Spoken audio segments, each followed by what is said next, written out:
special done by Zakaria that explains the radical rebellion of the Republican Party today. And to do so, we have to look back in history. I have never seen a convention like I'm seeing at this time. At the podium stands a strong breed, but one on the road to extinction. Well, I don't believe there really is such thing as a liberal Republican. Actually, there were many liberals in the GOP. Like Governor Nelson Rockefeller of New York. Tonight he's demanding that his party denounce segregation and extremism. Watch what happens when Rockefeller tries to get the party to denounce segregation and extremism. These extremists feed on fear, hate, and terror. They encourage disunity. The governor is entitled to be heard for 5 minutes. Now, he can't be heard for 5 minutes if we're going to have these constant interruptions. The crowd is yelling, "We want Barry." Barry is Senator Barry Goldwater of Arizona, the almost certain nominee, one of the most right-wing politicians in the whole country. But there is one delegate determined to stop the Goldwater juggernaut. At the Republican National Convention of 1964, the Republican Black Caucus walked out over Barry Goldwater's rise to the nomination of president. Well, I think that the mood of the Negro delegates is such that they could not, would not, and will not support the nominee if it's Goldwater. Jackie Robinson is an American hero.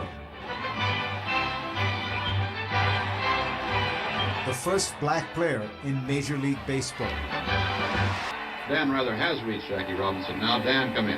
Jackie, could you explain to us the walkout over a Goldwater candidacy? Is that right? That's what it is. They're going to walk out of the candidacy, but not out of the party. And this must be emphasized. Nobody's walking out of the Republican Party. Robinson deplores the far-right Goldwater, but he remains loyal to the party of Lincoln, the party that had historically been pro-civil rights. People today refer to the GOP as the party of Lincoln, and the party of Lincoln was more pro-civil rights and human rights, and there was a switch over time. So this convention is a watershed moment for that switch. If you were a black Republican, you would suddenly feel that this party, which had been your home since the Civil War, this party didn't want you there anymore. 40,000 people, half of them Negroes, demonstrate against Goldwater. Those who felt unwanted took to the streets outside the Cow Palace. It's this 1964 Republican convention that really pushed it over the edge and triggered this hatred and this obvious switching of parties. The party switched platforms over a time span of 100 plus years, but many historians point to Goldwater's nomination as a pivotal moment for right-wing ideology. At the heart of their anger, the 1964 Civil Rights Bill, signed into law just days before the convention began.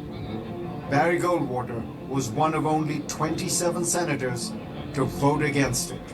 Watch closely as Barry Goldwater shows us an example of what's called the zero-sum game mentality. We are being asked to destroy the rights of some under the false banner of promoting the civil rights of others.